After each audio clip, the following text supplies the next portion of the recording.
So taking Kavan in the circle. Here's Isis Tresvik for Auburn, trying to set the tone here early. Auburn's got a couple of players from the Austin area, so they'll have some support here at McCombs Field. And Kavan, the preseason All-American out of West Des Moines, Iowa. First was on the radar of head coach Mike White back when she came to a camp in the Midwest at age 14.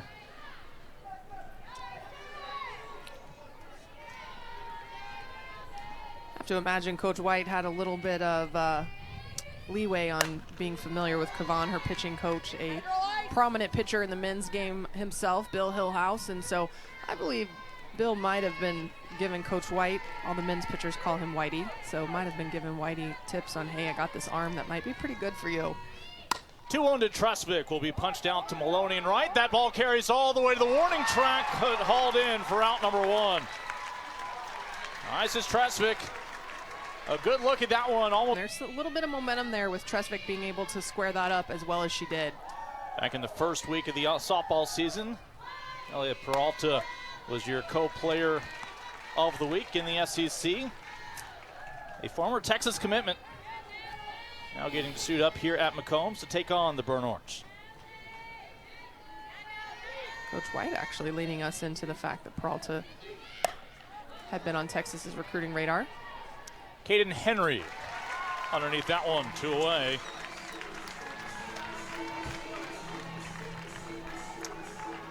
Let's see if Katie Stewart has one sent her way here in a moment, just so that she feels included.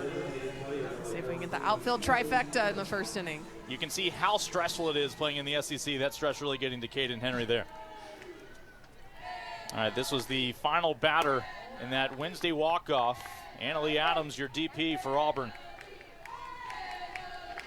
She was 3 for 3 in that victory. The freshman out of Liberty, Indiana. Really a gifted hitter.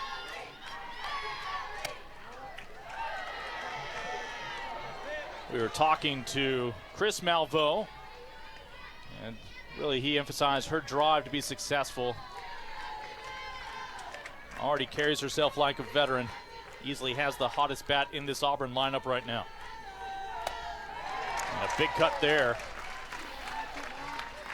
As a freshman, to be in the 3-hole for an offense like Auburn's right now, it just is a testament to what she is able to do. You look at the stat line, she has just a little bit over half the at-bats of everyone else, but hitting almost 450 as a freshman, not being fazed by the next level of pitching.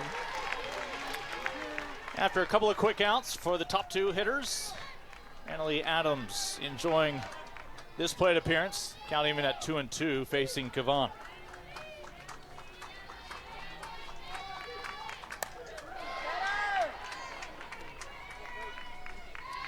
Adams was not a day one starter for the Tigers. Didn't really work her way into the lineup until about 17 games ago. Has 13 hits in her last 15 outings.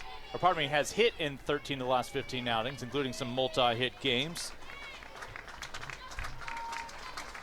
The 2-2 from Kavan. As this inning will continue.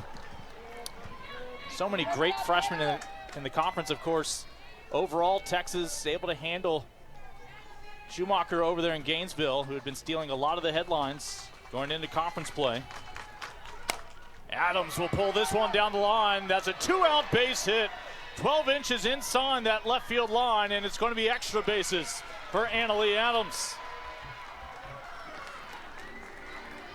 Allows your cleanup hitter to come up here in the first inning with 2 outs and a runner in scoring position, and that runner's just advanced another 60 feet as Adams heads up.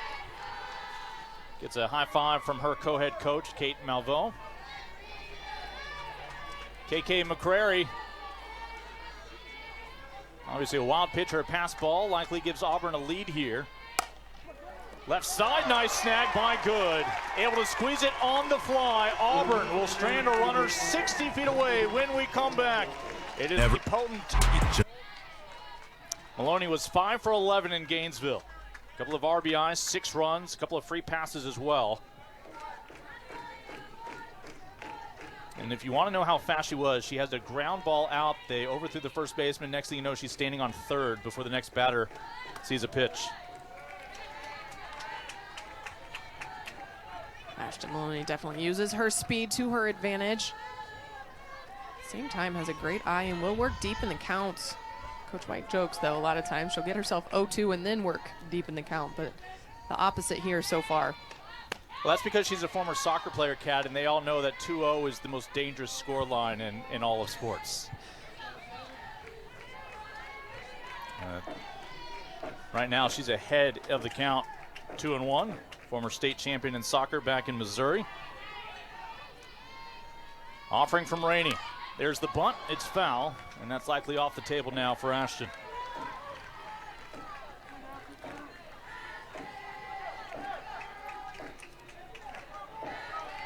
A couple of falls back, talking to Mike White about Ashton Maloney and her mindset. He said the problem is she's a perfectionist, and this is a sport that's all about failure. Very much a perfectionist, and I believe like her freshman year, that is kind of what held her back a little bit, was just not being on base as much as she's used to, I don't want to say not adapting to this level, but just truly accepting the outcomes. Did we mention she's fast? Did not even merit a throw. Her avoids the second contact with the bat. If you're Auburn, next time around you might just see if that ball maybe rolls foul after a few opportunities to give it a chance. Here's Caden Henry. Second team all Big 12 last year. And Maloney on the year, 7 for 7 in the stolen base department. Henry even more dangerous if she can reach. She's a perfect 16 for 16, the sophomore.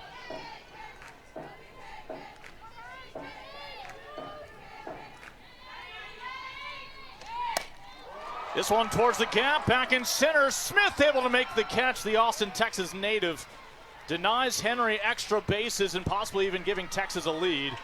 Instead, it's out number one. Maloney having to hold it first. Abby Smith out of Bowie High School, same school that produced Blair Luna. I have to believe Abby Smith is quite happy to be playing here in Austin. She was probably looking at the schedule as soon as they said Texas and Oklahoma were coming to the SEC. Do I get to go home? Circle that date. Mia Scott sees the first pitch slip just off the mark. Preseason All-American, former state champion at Angleton High School, now in her senior year here at Texas. And she's coming off a 4 for 10 weekend with a home run and 6 RBI against Florida. Maloney still your runner on first with 1 out. And Haley Rainey getting the start on this Friday, the state of Washington native. Still working on consistency.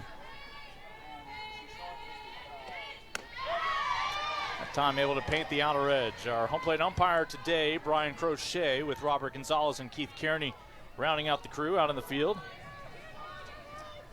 Rainey, heavy drop ball pitcher, so she's going to try to work the knees and down. She has to establish the knees, though, before she's going to get Texas to chase a whole lot down in the zone. That'll drop harmlessly into foul territory. Count 2-2. Mike White thinks there's still another level for Mia Scott, someone for whom he has already a world of praise for. As you see your scouting report for Haley Rainey in the circle.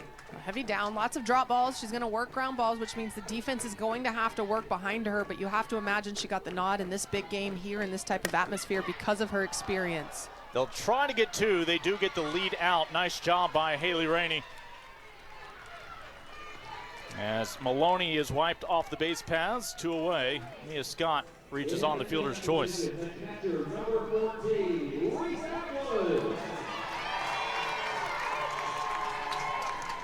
So that gives way to Reese Atwood.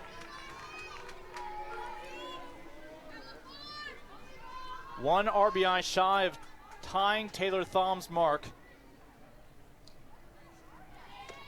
If she wants to send one over the outfield wall, she'll have a memorable way of claiming the top spot in career RBI all to her own. And first, a chat with the Auburn pitching coach. That's Riker Chasen. Riker Chasen, extremely smart when it comes to pitch calling, using your spin, changing speeds. I would have to imagine this conversation is that we are not going to let Reese Atwood beat us right now. Granted, there's not necessarily a base open with Mia Scott at first base, but at the same time, knowing that she can run, if Reese Atwood's able to put something in the green, Mia Scott gets to third, if not scores. So while they may not intentionally walk her, they might be very careful with where they're placing these pitches. Atwood's 11th home run of the year came in Gainesville last weekend. That timeout did not phase Reese Atwood at all. Haley Rainey. Mitchell in her second and final year with Texas. As Haley Rainey trying to get Auburn back to the dugout with just a 2-run deficit now. That home run by Reese Atwood, 237 feet, 78 miles per hour. Not too bad. Mitchell able to get out of the way. Hardly dried 78 miles per hour, let alone see balls rocketed. Yeah. 78 miles per hour. Well, I-35 is a big part of that. You can't get up to 78 there. She's fortunate there were no construction cones between her and that out. 7th trip around the bases on the year for Jolie Mitchell. To another preseason All-American in Katie Stewart. Katie Stewart spent most of the first part of the year in the 5-hole protecting Reese Atwood. A little bit of a struggle lately, but still hitting over 300. Was 2 for 10 last weekend. Couple of runs and a walk mixed in. Left side, chance to get out of the inning. Peralta. But not before.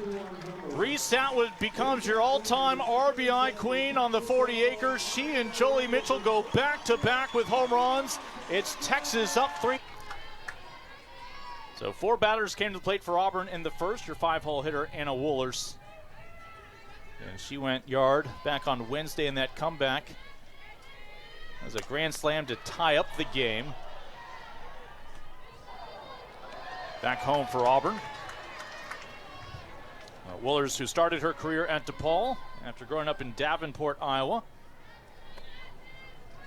That was one of 2 home runs she had on Wednesday.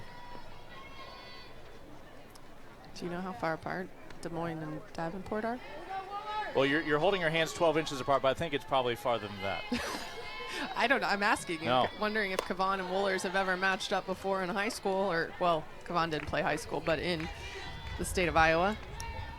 When I was in Cedar Rapids, I thought surely I'm close to wherever the Field of Dreams is. It was about 40 minutes away. There you go. Somebody had already removed all the crops for the season. Back on topic. And a strikeout for Kavan. Brian Crochet saying she went. Great pitch by Kavan.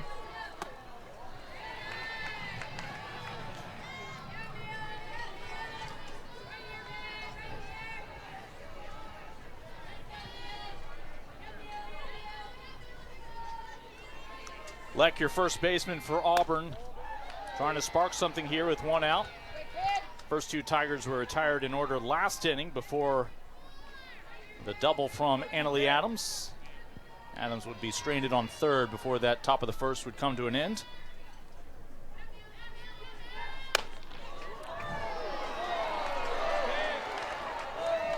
Team Kavan trying to just nibble the corners. Brian Crochet not giving her any.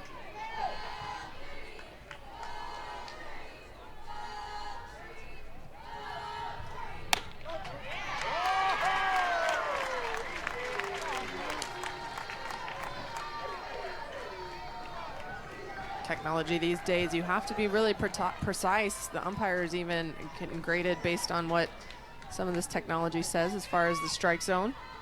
A big cut. The former Maryland Terrapin unable to get the bat on it. Kavan's been going up in the zone all game so far. Haven't seen that drop ball. She pulls it out there against Leck. As you mentioned, got the big swing. Line right into the glove of Katie Bennett. 2 away.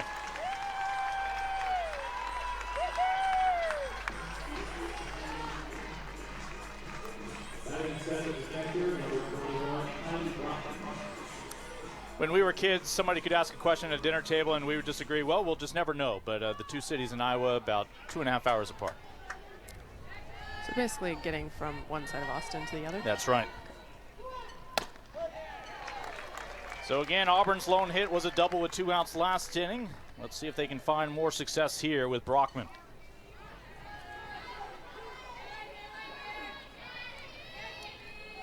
Kansas City native, started her career in the SEC at Arkansas. Saw her earlier this month hit 2 home runs, not just in the same game, but the same inning against Troy. This was after limited at-bats last year, just 10 at-bats in 9 games last season. Really has expanded her role this year. Tough break for Auburn there. Gives way to the San Diego native, Leanne Good. And Kylie Brockman, a little added pressure with a runner 60 feet away.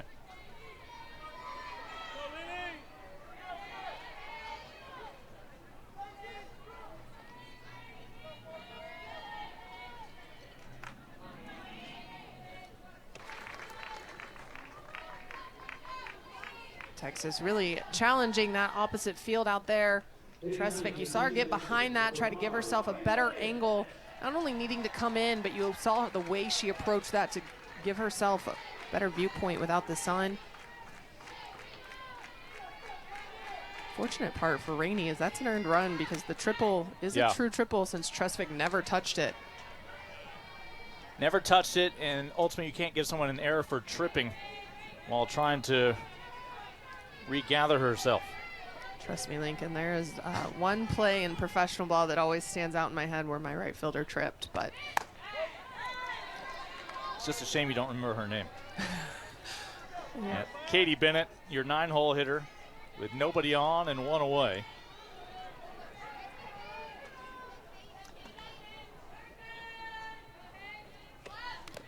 And Bennett trying to use her speed to get on, and when we were talking to Mike White, again, he just summed her up. She is doing her job, getting on base. 9-hole hitter, former Wildcat at Abilene Christian, transferring over to Texas to wrap up her career. With the graduation of Bella Dayton, who was the everyday left fielder, it left a hole in Texas's lineup where they needed somebody who had speed, who could play short game a little bit. Katie Bennett is that, obviously not filling the hole in left field, being able to fill the hole at second base since Vivi Martinez is out for the season, and Leanne Good has slid over shortstop.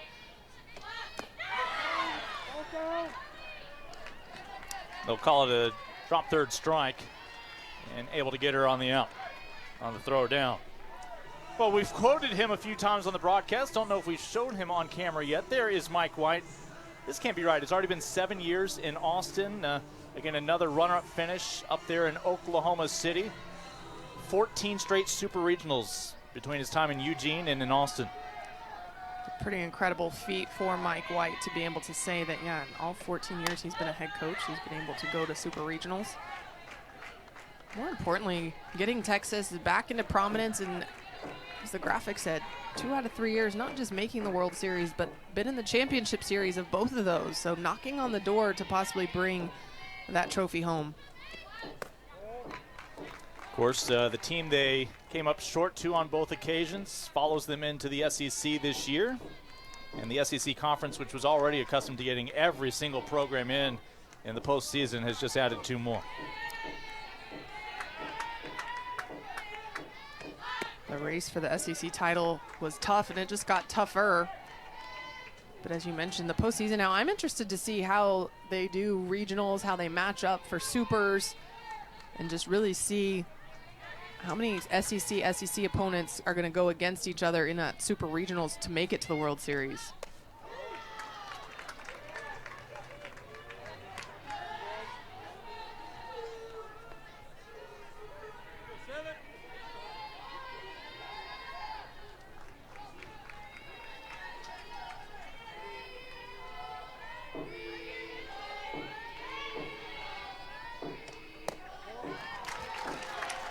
Nine-hole hitter able to get the free pass.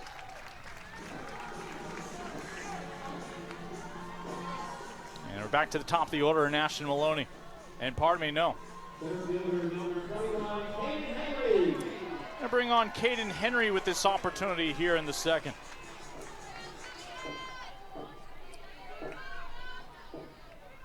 Maloney way more patient today than she normally is, forcing Rainey to throw in the zone. Two very different offensive approaches. Texas being patient to force Rainey to come up in the zone. Meanwhile, Auburn, knowing that Tegan Cavan can get the swing and miss if you get her in a count where she's ahead, they're swinging early, trying to attack her first pitch strikes. Runner going. It's a great jump, but the throw may have beaten her there. As Brockman with the toss to the right side of the bag, the tag from Roach in time. Texas does find insurance on the second. At University of Louisiana when the Lotifs were there, so they got to watch as that husband and wife duo also was able to make it work. Rose Roach, the 8-hole hitter. First time she sees Cavan today, and first pitch she sees, retired, 1 away.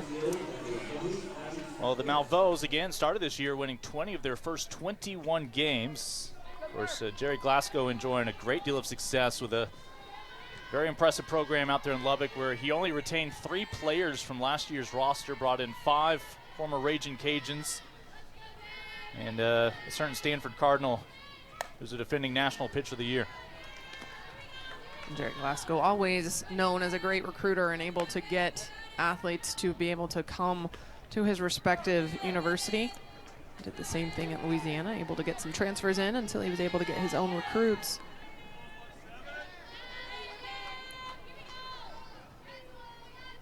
Not Abby Smith's first time to face Texas. These two teams met in Florida back in 2022 on a busy weekend of softball. Abby back then was just a pinch runner, but did manage to score against the Longhorns. Today, a starting center fielder for her Tigers against her hometown school.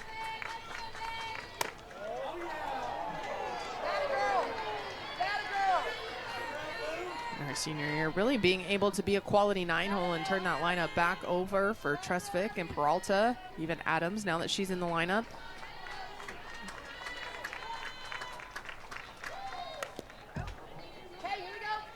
Use some small ball. She can slap it out in the outfield, but has good speed, so if she gets on, a good chance that Kate Malvo over there will give her the steal sign, put her in motion.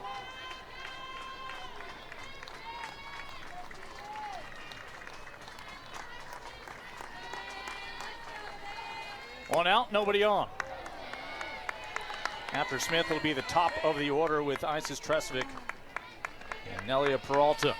Have to tip your hat. Auburn is taking a lot of really close pitches that Tegan Cavan is throwing. Trying to stretch the plate just a little bit, but Auburn not biting. 2-2 in on the handle, coming in and opting not to lay out for it. Caden Henry initially thought she was going to have a chance, but Abby Smith is on with a 1-out single.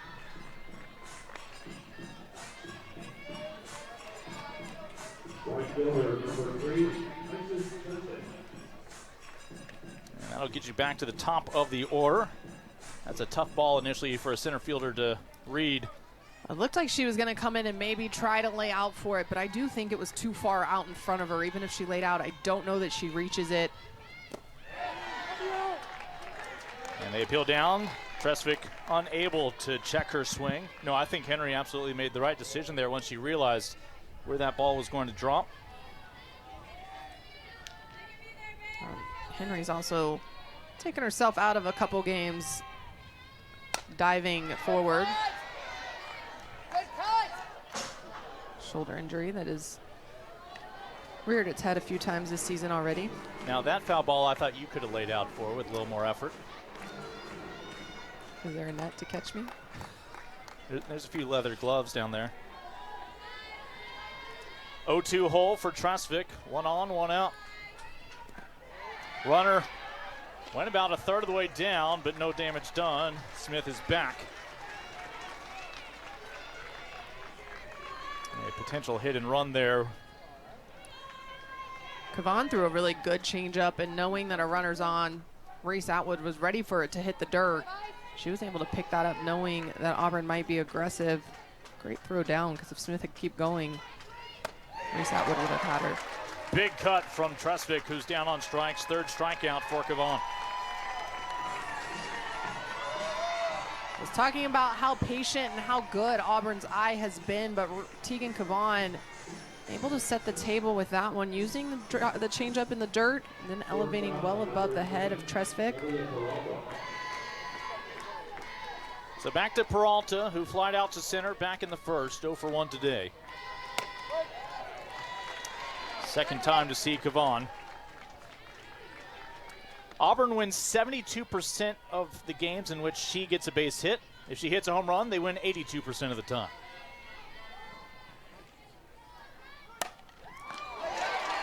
Mia Scott able to secure the out. So Abby Smith. How they can get better, and they find a way, whether it's earning more free passes, putting more pressure on defense, on the opponent's defense. But I'll say back in the day, Texas was known for its pitching, and now a lot of times when you talk about Texas, they're talking about offense.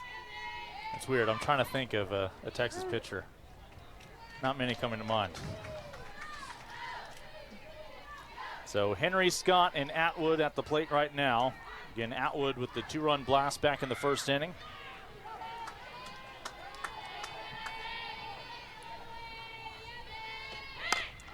Henry over to the right side. That'll get past Reese, the second baseman, into right. And just some execution issues. Henry takes advantage. He totally baited that throw and took off the extra 60 feet. So that gives Mia Scott a teammate in scoring position.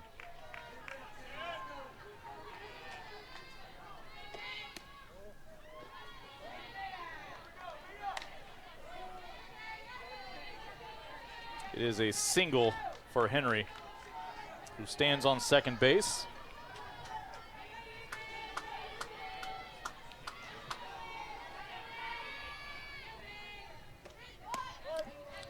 Scott initially showing bunt. Pitch was a strike on its own merit for Haley Rainey. Texas has a number of runners that will try to bait offenses to throw behind them the way Caden Henry does. Mia Scott is one of the best in the game at that. Obviously hasn't had to use her base running prowess as much this season. Throw down, and that's a rare moment. Caden Henry caught stealing. She was 16 for 16.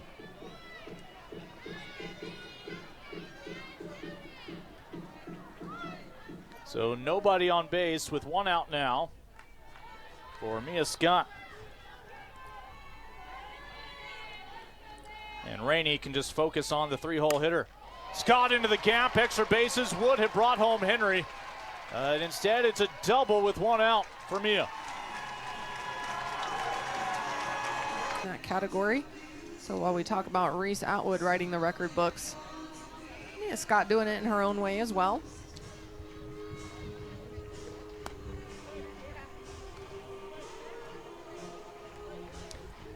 We saw Clemens most recently against A&M go 2/3 of an inning, getting the start in that game. We've seen her make 7 starts this year, obviously in relief here, as Texas already up 4-0, plating 3 in the first and 1 last inning. Texas threatening here in the third with Mia Scott, your base runner, on second.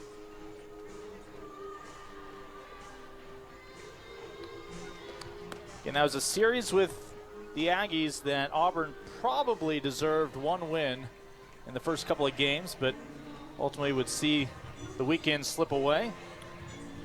Well, Shaylee Clemens is going to be absolutely opposite of Haley Rainey. She was heavy down. This is going to be a little bit softer, but everything is backspin. So she'll go curve, screw, a rise ball up in the zone. So she's going to try to get a lot more fly balls, hopefully keep Texas in the ballpark, but try to change the eyes of Texas after following Haley Rainey.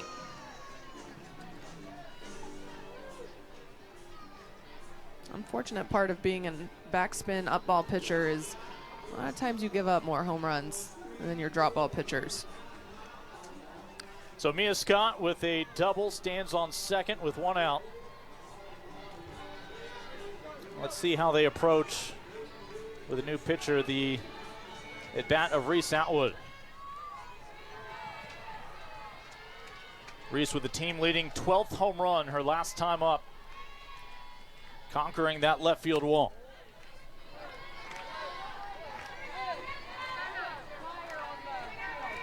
Reese Atwood actually hits better against left-handed pitchers. She does righty, a 462 average against lefties. Like a fan's photo. I don't think that paper's getting back up over the fence there.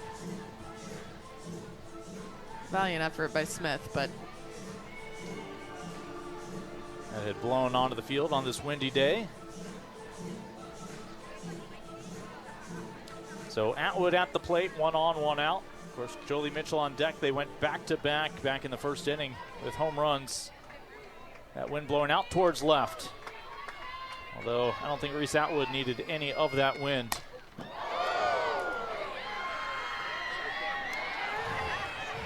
And I don't know if somebody in the dugout thought maybe they had a beef with Reese, but she sends the quick screamer their way. Well, Reese almost took Jolie Mitchell out there in the on-deck circle. Jolie quickly pointed into fair territory and said, "That way, please." Well, off-speed offering, count 2-1. Always fun to see those interactions. Reese turns around to say, "I'm sorry," and Jolie's just like, "That way." Like, life flashed before my eyes. Turn around and hit it fair, please.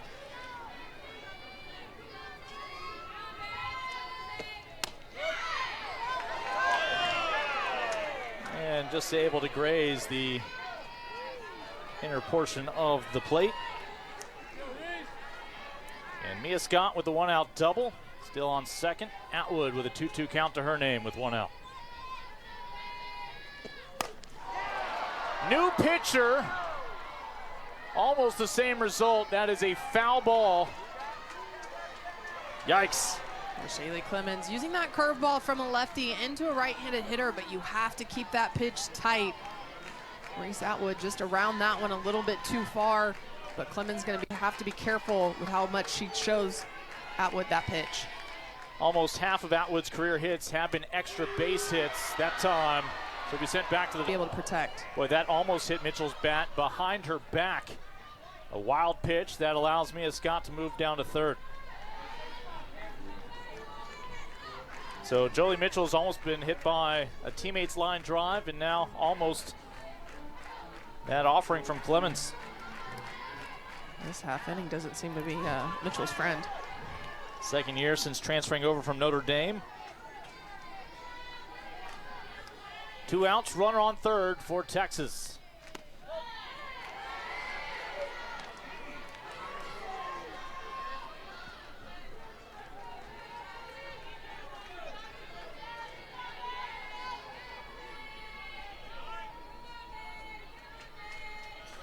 The 1-1 from Clemens. And this one in foul territory will get down before KK McCrary can get to it. Clemens doesn't have overpowering speed, but you see her sneak the changeup in there for the strike 1, and then she throws that curveball and gets Jolie Mitchell fisting it foul. She's going to continue to try to spread both corners, but as we saw to Reese Atwood, she's going to try to put that curveball at the knees. Anything up in the zone is going to be a rise ball that she's going to try to get them to chase.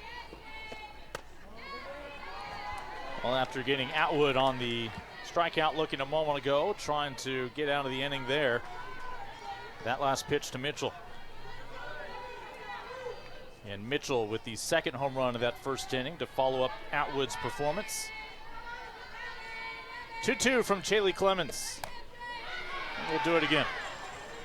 That was your turn to lay Yep. out. I'm not as good to my left side. Oh, me either, because that's the gloves on the right side. We'll probably have a few more chances this weekend. Again, Mia Scott had the double on the wild pitch, moved over to third. Let's see if Shaylee Clemens can get Auburn out of this predicament. The 2-2 to Mitchell. Got her. Back-to-back strikeouts looking for Shaylee Clemens for the 2 batters that she faces, the 2 batters who happen to go deep back in the first. Time for Auburn to try to find an answer. Starters in those 3 games against Florida. There you see against Texas, only 4 runs a game. And 8.8, almost double that against everyone else. Adams had the double back in the first. She'll be retired here. Katie Bennett over the glove of Simmons and Tom. You can talk about Texas pitching staff. You can't look past their pitching coach, Patty Ruth Taylor, since coming on, has been given the day-to-day duties with the staff. She's in the bullpens, challenging them, helping them develop. Tegan Gavon added a drop ball this year, which has been a huge difference maker. She also calls the pitches. So a lot of that responsibility that a lot of people attribute to Mike White And don't get me wrong, I'm sure he's still in the bullpen on some days, but he will be the first to tell you I wasn't in there every day, and we needed somebody to be in there every day. And so he also high praise of Patty Ruth Taylor and what she's been able to do with this staff. Yeah, we see a lot of head coaches who have a really good grasp of pitching, really struggle with letting those responsibilities go. But for the past couple of years, has been able to hand those responsibilities to Patty Ruth Taylor, who then can be spending those final moments of warm-ups before the game with the pitcher to really get a grasp of how they're looking going into their start. KK McCrary lined out to the left side back in the first inning, 0 for 1 today. Count 1-2, her second time around now against Cavan. There was a time in my career, Lincoln, that I thought I wanted to be a head coach. And after being a pitching coach as an assistant, I thought to myself, like, there's no way I could be in charge of an entire program and a whole pitching staff. And they'd probably ask you to broadcast on top of it. Even harder. But I remember having some conversations with Coach White right before the rule passed. They could add a third assistant. He said, I have no problem giving over the pitching duties. I will still obviously come in the bullpen and talk pitching sometimes, but. Well, we are having a parade of backwards Ks. This time, Tegan Cavan dipping into the. From Tegan, where it's a curveball from Clemens on Auburn side, but same location. So here's Anna Wohlers in the 5 spot. She was the first of the now 4 strikeout victims for Cavan. This time around, the fly out to Stewart. That is a 3-up, 3-down inning for Tegan Cavan in this Texas